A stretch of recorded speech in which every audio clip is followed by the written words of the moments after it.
యేసే పరిష్కారము అనుదిన Bible television కార్యక్రమం ప్రేక్షకులందరికీ యేసుక్రీస్తు వారి మహోన్నతమైన నామములో వందనాలు.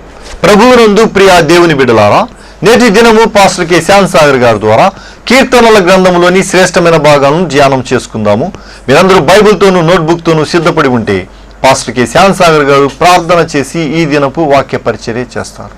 ప్రభువునందు ప్రియమైన దేవుని బిడ్డలారా, ఈ రాత్రి కాలపు వాక్య ధ్యానము కొరకు ఆర్థిక సహకారం అందించిన కుటుంబాలు: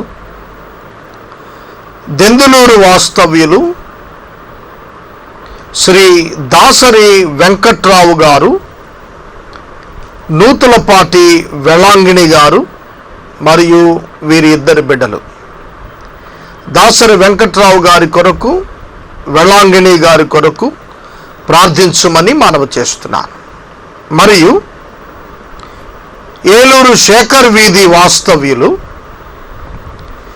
బివిఎస్ మూర్తి గారు, విజయ గారు, వీరి కుమారులు కోడళ్ళు కమలమోహన్ శ్రీలక్ష్మి గారు, భరత్ కుమార్ భానుశ్రీ రాణి గారు, కుమార్తె అల్లుడు నీలిమ రాజు గారు, తల్లి సూర్యకాంతమ్మ గారు, మనమడు సాయి సూర్య, బివిఎస్ మూర్తి విజయ గారుల కుటుంబం కొరకును ప్రార్థించండి.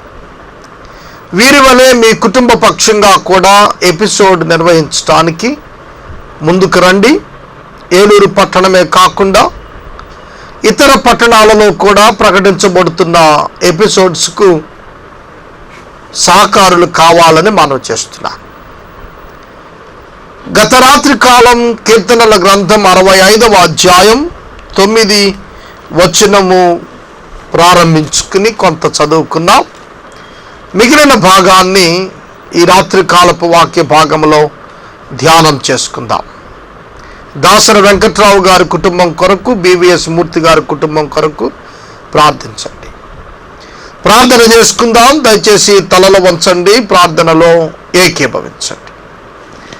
మమ్మల్ని మిక్కిలిగా ప్రేమిస్తున్న మా ప్రియ పరలోకపు తండ్రి, మీ పరిశుద్ధ గణనామమునకు స్తోత్రాలు స్తుతులు చెల్లిస్తున్నాం.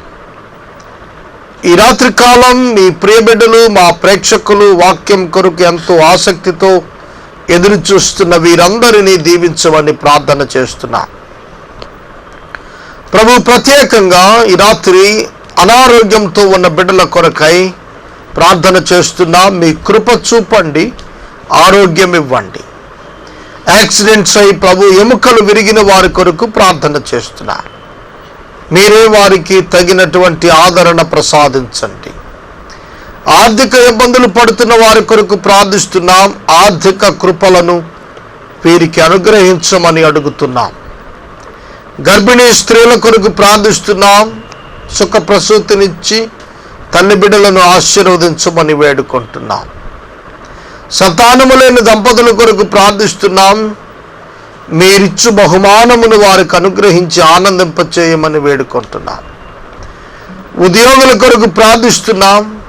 వారి యొక్క ఉద్యోగ ధర్మములను స్వచ్ఛంగా ప్రభు నీతియుక్తంగా నెరవేర్చుటకు సహాయం చేయమని ప్రార్థిస్తున్నాం. నిరుద్యోగుల కొరకు ప్రార్థిస్తున్నాం. ప్రభు జీవన వృత్తిని వారికి ఇమ్మని వేడుకుంటున్నాం. కోర్టు తగాదాలతో బాధపడుతున్న వారి కొరకు ప్రార్థన చేస్తున్నాం. ప్రత్యర్థులతో నెమ్మదినివ్వండి.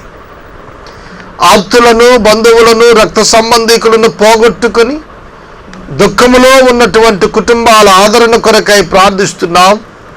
ప్రభు, మీ సహాయం వారికి ఇవ్వండి.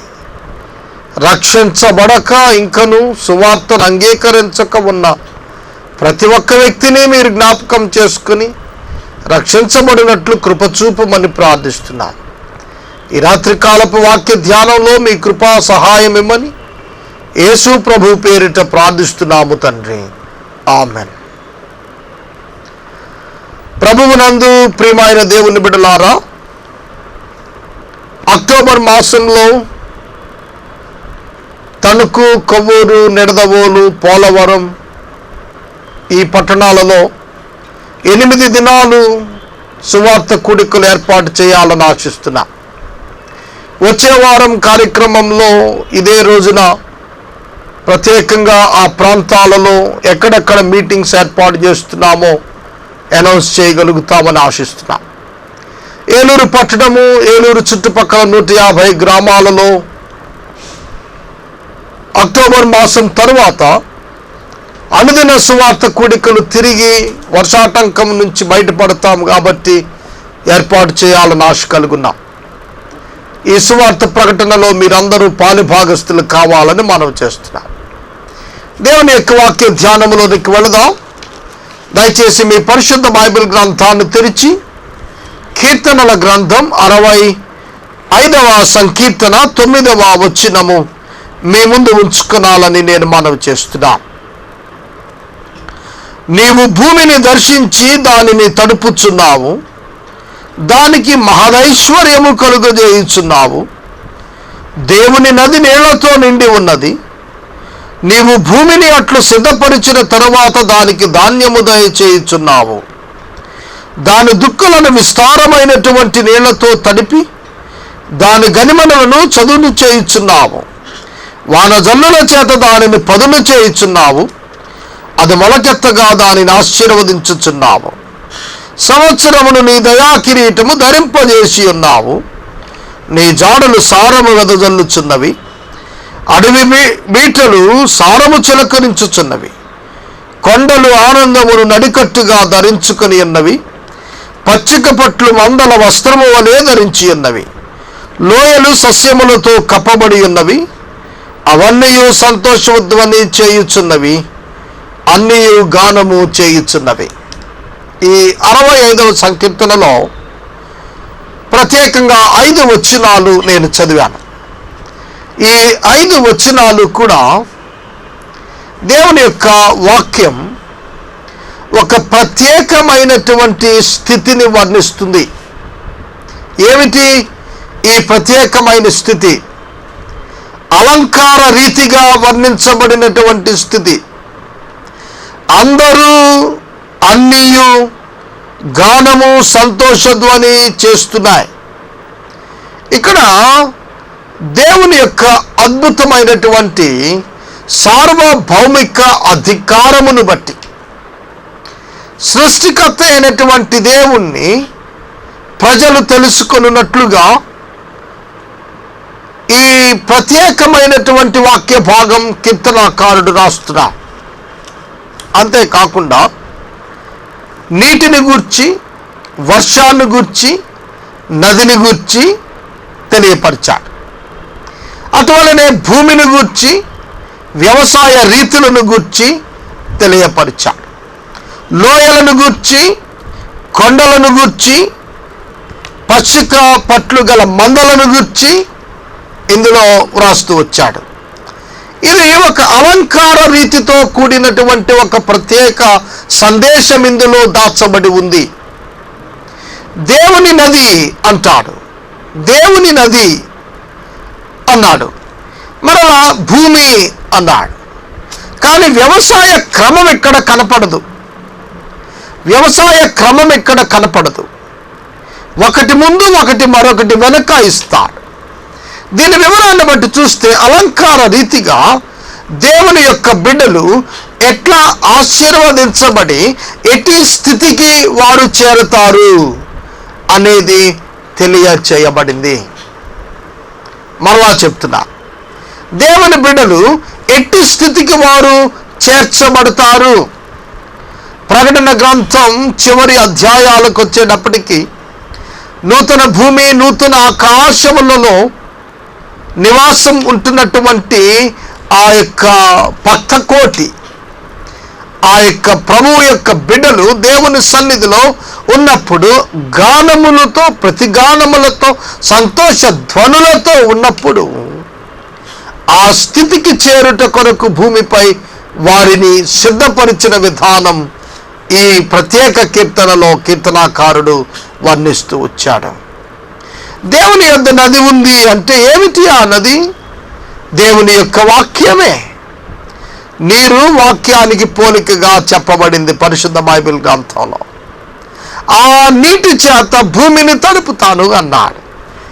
భూమిని గురించి హోషేయ గ్రంథంలో అంటాడు, ఎండినటువంటి బీడు భూమిగా మానవుని హృదయాన్ని పోలిక చేసి మాట్లాడవచ్చు. అట్లాగే విత్తువాని ఉపమానములో భూమి హృదయానికి పోలికగా చెప్పబడుతూ వచ్చింది. కాబట్టి నీరు వాక్యమునకు భూమిని మానవ హృదయానికి పోలిక చేస్తున్నప్పుడు వాక్యమునకు విత్తనముగా కూడా మరి యొక్క నిర్వచనం బైబిల్ గ్రంథంలో కనిపిస్తుంది. అదే వాక్యం భూమిని చదును చేస్తుంది, భూమిని గనిమనులను పదును చేస్తుంది, వర్షం చేత దానిని ప్రత్యేకమైన సిద్ధపాటులోనికి తేవటం, ఇదంతా కూడా చూస్తున్నప్పుడు మానవ హృదయాన్ని దేవుని వాక్యం ఏం చేస్తే అది మొలకెత్తి ఫలిస్తుంది అనే దానిని గురించి ఇక్కడ ఆధ్యాత్మిక వర్ణన మనం తీసుకొనవచ్చును. చూడండి, నీవు భూమిని దర్శించి దానిని తడుపుచున్నావు. దేవుడు భూమిని దర్శించి తడపటం అంటే వర్షాకాలంలో వచ్చే వర్షాల గురించి మాట్లాడటం లేదు. ఒక ఎండిపోయినటువంటి భూమికి సాదృశ్యంగా ఉండినటువంటి మానవ హృదయమును దేవుడు దర్శించి దానిని తన వాక్యమును నీటి చేత తడుపుచున్నాడు. దేవుని యొక్క వాక్యమును నీటితో మానవుని హృదయం తడపబడుతున్నప్పుడు దానికి మహదైశ్వర్యము ఏర్పడుతోంది, కలుగ చేయబడుతోంది. వాక్యము మహదైశ్వర్యము కలుగ చేస్తుంది. వాక్యము, జాగ్రత్తగా వింటున్నారా, వాక్యము మహదైశ్వర్యము కలుగజేస్తోంది. ఏమిటి ఆ మహదైశ్వర్యము? రోమాపత్రిక 10వ అధ్యాయం 17వ వచనంలో రాస్తూ అంటాడు, వాక్యము వినుట వలన విశ్వాసము కలుగును, వాక్యము వినుట వలన విశ్వాసము కలుగును. వాక్యము చేత దేవుడు కలుగ చేస్తున్నటువంటి విశ్వాసం. గలతీయులకు రాస్తూ పౌలు 3వ అధ్యాయం 3వ వచనములో పరిశుద్ధాత్మని దేని చేత కలిగి ఉన్నారు? క్రియల వలన విశ్వాసము వలన పొందితిరి, విశ్వాసము వలన పొందితిరి అని ఎరుగరా అంటాడు.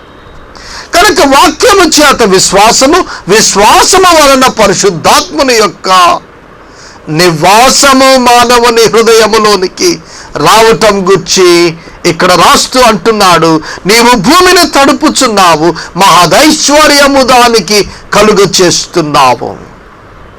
మంటి ఘటముల యందు మాకు మహిమైశ్వర్యము కలదు.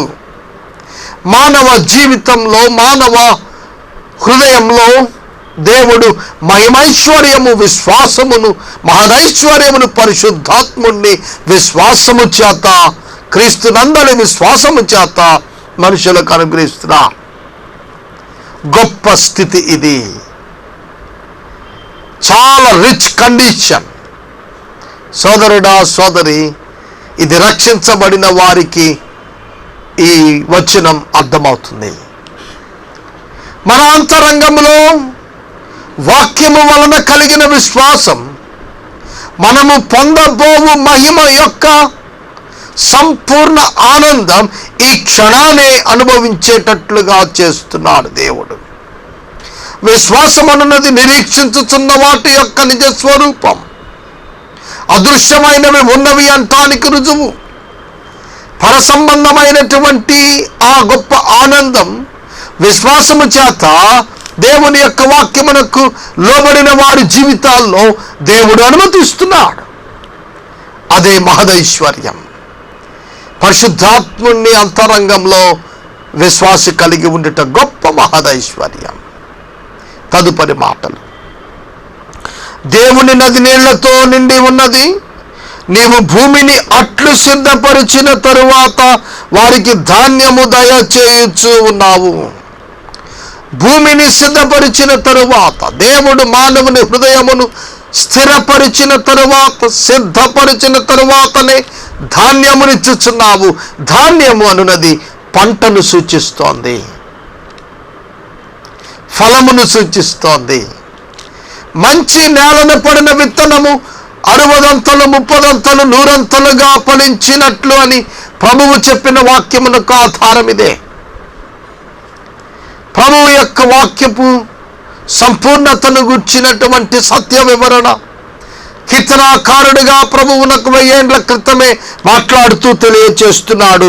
వారికి ధాన్యము దయచేయుచున్నావు, సిద్ధపడిన భూమికి, నీటిచే సిద్ధపరచబడిన భూమికి, పరిశుద్ధాత్మని చేత తాకబడిన హృదయానికి, దేవుడిస్తున్నటువంటి ఆ గొప్ప విశ్వాసమును బట్టి తాకబడినటువంటి ఆ హృదయాలకు దేవుడు ఫలమును ఇస్తాడు.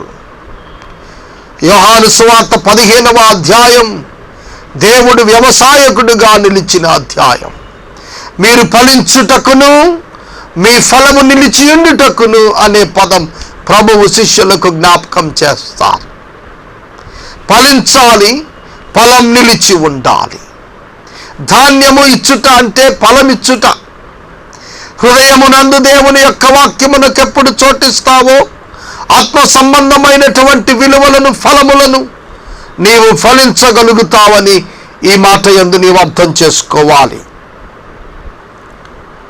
దాని దుక్కులను విస్తారమైన నీళ్లతో తడిపి దాని గనిమలను చదును చేయుచూ ఉన్నావు. 10వ వచనంలో దుక్కులను విస్తారమైన నీళ్లతో తడిపి, విస్తారమైన నీరు విస్తారమైన వాక్యాన్ని సూచిస్తోంది. దాని గనిమలను చదును చేయుచూ ఉన్నావు. 2 ప్రాముఖ్యమైన విషయాలు. ఒకటి విస్తారమైన నీటితో తడపబడటం, రెండవది గనిమలు చదును చేయబడటం. చూడండి, out pouring of the Holy Spirit, పరిశుద్ధాత్మ దేవుడు కృమ్మరించబడినాడు అపోస్తుల కార్యములో మనం చూస్తున్నప్పుడు. ఆ దినము నుండి విశ్వాసుల యొక్క అంతరంగములో విశ్వాసమును బట్టి నివాసమంటున్న ఆ ప్రభువు, దేవుని యొక్క ఆత్మ విశ్వాస యొక్క జీవితాన్ని అభివృద్ధి చేస్తూ గనిమలను చదును చేస్తున్నాడు. యెషయా గ్రంథంలో యేసుక్రీస్తు ప్రభువు వారి యొక్క ఆవిర్భాన్ని గురించి బాప్తిస్మమిచ్చు యోహాను, స్థానికుడైన యోహానును జ్ఞప్తికి తెస్తూ అరణ్యంలో ఒక స్థలం కేకలు పెట్టింది. ఏమని కేకలు పెట్టింది? ఆ స్వరం కేకలు పెడుతూ ప్రతి ఎత్తు పల్లము చేయబడాలి, ప్రతి పల్లము పూడ్చబడాలి, చదునైనటువంటి మార్గం ఏర్పడాలి, అరణ్యములో దేవుని యొక్క మార్గము సిద్ధపరచుడి అని ఒక స్వరము వినబడుచున్నది. ఆ స్వరమే బాప్తిస్మం ఇచ్చి యోహానుగా తనను తాను ప్రకటన చేసుకున్నా. Herald of the good news. యేసుక్రీస్తు ప్రభువు వారికి ముందస్తుగా వచ్చిన వార్తాహరుడుగా స్థానికుడైనటువంటి యోహాను వర్ణించబడ్డాడు. అక్కడ చెప్పిన రీతిగా ఎత్తులు సరిచేయబడాలి, పల్లాలు పూడ్చబడాలి, గోతులు సరిచేయబడి సమభూమి ఏర్పడాలి. సోదరుడా, సోదరి, హృదయము సరిచేయబడుటకు ఇవి సూచనగా ఉన్నాయి. బాప్తిస్మం ఇచ్చి యోహాను బోధ మొదలు పెట్టినప్పుడు ప్రజలు తమ హృదయాలలో నొచ్చుకొని మేమేమి చేయవలనని అడిగి మరి హృదయాలు సరి చేసుకున్నారు. అలాగే సువార్త విన్నటువంటి వారు తమ జీవితాలను, తమ హృదయాలను సరిచేసుకుంటారు. అదే వాక్యము గొప్ప ప్రవాహము చేత అనుగ్రహించబడి విస్తారమైన నీళ్లతో తడిపి దాని గనిమలను చదును చేస్తున్నావు. సోదరుడా, సోదరి, విస్తారమైన నీటితో తడిపి దేవుడు ఆకాశము నుండి ఇస్తున్న వర్షం, వాక్యపు వర్షం, హృదయం సరిచేసుకునుట, ఒక రైతు యొక్క క్రియ ఇక్కడ కనబడుతుంది. దేవుడిస్తున్నటువంటి దానిని ఆ రైతు సద్వినియోగం చేసుకుంటూ ఎట్లా తమకున్నటువంటి సాగు భూమిని సరిచేసుకుంటాడో అట్లా ప్రతి ఒక్క వ్యక్తి కూడా మెత్తటి హృదయానికి రావాలి. చాలా మెత్తని హృదయం. మాంసపు గుండెను నీకు ఇస్తాను, రాతి గుండెను తీసేస్తానని హెస్కేల్లో చెప్పినట్టుగా సరిచేయబడినటువంటి వానిగా, అంతరంగం సరిచేయబడినటువంటిదిగా, చదును చేయబడినటువంటిదిగా, గర్వము లేని స్థితి. ప్రియమైన దేవుని బిడ్డలారా, గర్విష్ఠులు చాలా పతనావస్థలో ఉంటారు. జాగ్రత్త. దేవుని యొక్క వాక్యం చొప్పున ఎక్కడ బలహీనతలు ఉన్నాయో అవి సరి చేయబడిన స్థితి. దానికి వచ్చినప్పుడు వానజల్లుల చేత దానిని పదును చేయించున్నావు. ఇక్కడ డిఫరెంట్గా వాడినప్పటికీ కూడా నీరు భూమి, ఈ రెండే మాట్లాడుతున్నాడు. విస్తారమైన నీళ్ళు అన్నాడు, నది అన్నాడు, నీళ్లతో నింపావంటాడు, మళ్ళీ వానజల్లులు అంటాడు. ఇవన్నీ కూడా చూస్తున్నప్పుడు మనకు జ్ఞాపకం చేయబడుతోంది నీరే, వాక్యమే. వాక్యమే మానవ హృదయాన్ని సరిచేయగలుగుతుంది. 119వ దావీదు కీర్తన మనం చూస్తున్నప్పుడు ఆ ప్రత్యేకమైన కీర్తనలో మనం వాక్యానికున్న ఆధిక్యతలు మనం చూస్తాం. సోదరుడా, సోదరి, పాపము చేయకుండానట్లు నా హృదయములో వాక్యం ఉంచుకున్నాను అని భక్తుడు మాట్లాడుతున్నాడు. యవనులు దేని చేత తమ నడతను శుద్ధి చేసుకొందురు? వాక్యమును అనుసరించి చూచుకున్నట్టు చేతనే కదా. నీ వాక్యము నన్ను బ్రతికించింది, బాధలలో ఇదే నాకు నెమ్మదినిచ్చింది. ఇలా 119వ సంకీర్తనలో వాక్యము చేసిన అనేక క్రియలను వర్ణించాడు. కనుక విశ్వాస జీవితం వాక్యంతో ముడిపడి ఉండాలి. వ్యవసాయములో భూమి, నీరు ఎట్లా ముడిపడి ఉన్నాయో వాక్యము, మానవుని యొక్క హృదయము ముడిపడి ఉండాలి. మానవ హృదయము మీద దేవుడు క్రొత్త నిబంధన రాశాడు. మెత్తని మాంసము గుండె నీకిస్తాను, నిబంధనను దానిపైన రాస్తారట దేవుడు. క్రొత్త నిబంధన మానవుని హృదయముపై వ్రాయబడింది. అది రాతి పలకల మీద వ్రాయబడింది కాదు. మొదటి నిబంధన రాతి పలకల మీద రాసి మోసేకిచ్చాడు. నూతన నిబంధన పరిశుద్ధాత్మని చేత మానవుని యొక్క అంతరంగంలో రాస్తున్నాడు దేవుడు. చెరిపివేయబడలేనిది, చెరిపివేయబడలేనటువంటిది బాహ్య సంబంధమైన సున్నతి పాత నిబంధన గ్రంథములో వాగ్దానంగా దేవుడు చేశాడు. దానిని నెరవేర్చారు భక్తులు. క్రొత్త నిబంధనలో అంతరంగ సంబంధమైన సున్నతి, మారు మనస్సు దేవుడు కావాలని మానవుని పట్ల కోరుతున్నాడు. కాబట్టి ఇక్కడ వాక్యాన్ని గమనిస్తుండగా వానజల్లుల చేత దానిని పదును చేయించున్నాము. వానజల్లుల చేత దానిని పదును చేయించు ఉన్నాము. ఒక భూమిలో వస్తున్న మార్పులను గురించి మాట్లాడుతున్నాడు. ఒక వ్యక్తి యొక్క అంతరంగం పదును చేయబడుతున్నప్పుడు అది అద్భుతమైన ఆశీర్వాదాలను ఇతరులకు అందించేటువంటిదిగా ఉంటుంది. అందుకని అంటాడు, అది మొలకెత్తగా నీవు దానిని ఆశీర్వదించుచున్నావు. జల్లుల చేత పదునెక్కిన తరువాత అది మొలకెత్తుతున్నట్లుగా చూస్తున్నా. మొలకెత్తుతున్నావా విశ్వాసి? వాక్యము యొక్క విత్తనం నీవు అందుకున్నప్పుడు ఆ వాక్యము యొక్క మొలక వస్తోందా బయటికి? ఆ వాక్యం యొక్క అవుట్పుట్ ఏమొస్తోంది నీలో నుంచి? ఆలోచించుకుంటున్నావా ఒక్కసారి? దేవుని యొక్క వాక్యం నీవు రిసీవ్ చేసుకుంటున్నప్పుడు నీ అంతరంగంలోనికి ఎటువంటి క్రియలు బయటకు వస్తున్నాయి, ఎటువంటి ఫలితాలు బయటకు వస్తున్నాయి, ఎటువంటి ఉద్దేశాలు బయటకు వస్తున్నాయి, ఎటువంటి తీర్మానాలు బయటకు వస్తున్నాయి గమనిస్తున్నారా? అది మొలకెత్తగా, ఆత్మ సంబంధమైన పంట అది మొలకెత్తగా, ఆత్మ ఫలమును ఫలించుతుంది మొలకెత్తగా దేవుడు దానిని ఆశీర్వదిస్తున్నాడు. విశ్వాసి హృదయానికి ఎంత ఆధిక్యతలు ఇవ్వబడ్డాయో గమనిస్తున్నారా? దేవుని యొక్క వాక్యము చేత సరిచేయబడిన హృదయాలు, దేవుని యొక్క వాక్యము చేత చదును చేయబడిన హృదయాలు, దేవుని వాక్యము చేత తడపబడిన హృదయాలు, దేవుని వాక్యము చేత పదును చేయబడినటువంటి హృదయాలు, దేవుని యొక్క వాక్యము చేత చదును చేయబడినటువంటి హృదయాలు. వాక్యం అనే విత్తనం నాటబడినప్పుడు మొలకెత్తటం ప్రారంభిస్తుంది. మొలకెత్తటం ప్రారంభించినప్పుడు దేవుడు ఆశీర్వదించటం ప్రారంభిస్తాడు. దేవుడు అబ్రహాముకు ఏమని వాగ్దానం చేశారు? నేను నిన్ను ఆశీర్వదిస్తాను అన్నారా? నీ ద్వారా అన్యజనులను ఆశీర్వదిస్తాను అన్నారా? గలతీ పత్రిక 3వ అధ్యాయంలో చూస్తే అబ్రహాము ద్వారా అన్యజనులను ఆశీర్వదిస్తానని దేవుడు మొదట అబ్రహామునకు సువార్త ప్రకటించెను. అబ్రహామునకు దేవుడు మొదట సువార్తను ప్రకటించాడు. ఏమిటి ఆ సువార్త? యేసుక్రీస్తే. అబ్రహాము ద్వారా ప్రకటించబడినటువంటి సువార్త యేసుక్రీస్తే. ఆ యేసుక్రీస్తు ప్రభువును అబ్రహాము చూడాలని మిగులు ఆశించాడు. యోహాను సువార్తలో 9వ అధ్యాయం పై భాగంలో మనం చూస్తున్నప్పుడు అబ్రహాము నన్ను చూడాలని మిక్కిలి ఆశపడ్డాడు, ఆ విధంగా చూచి ఆనందించాడు అని ప్రభు యూదుల మధ్యన ప్రకటన చేశాడు. నీకు 50 సంవత్సరములైనా లేవే అంటే ప్రభు అన్నారు, అబ్రహాము కంటే నేను ముందున్నాను అని చెప్పారు.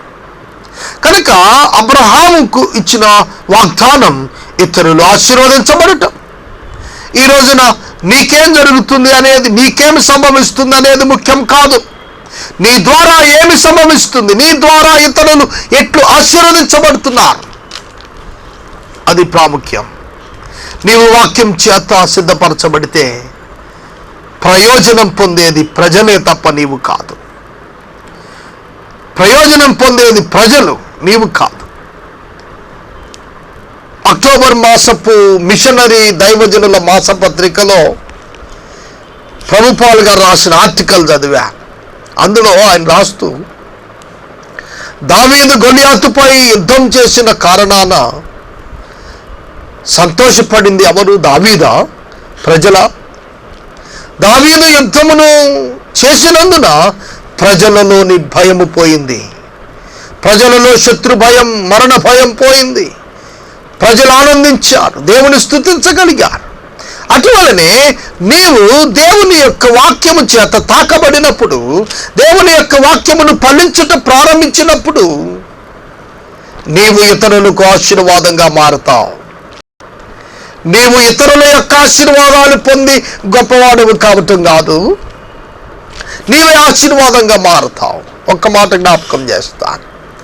యాకోబు ఆది కాండంలో ఇస్సాకు వద్ద నిలబడి అన్నగారి ఆశీర్వాదం తనకు ఇవ్వాలి అనే దుర్బుద్ధితో తల్లి చేత ప్రేరేపించబడిన వాడుగా ఆశీర్వాదం కోరుకున్నాడు. ఆశీర్వాదం పొందలేకపోయాడు. భౌతికపరమైనటువంటి ఆశీర్వాదం కానే కాదు.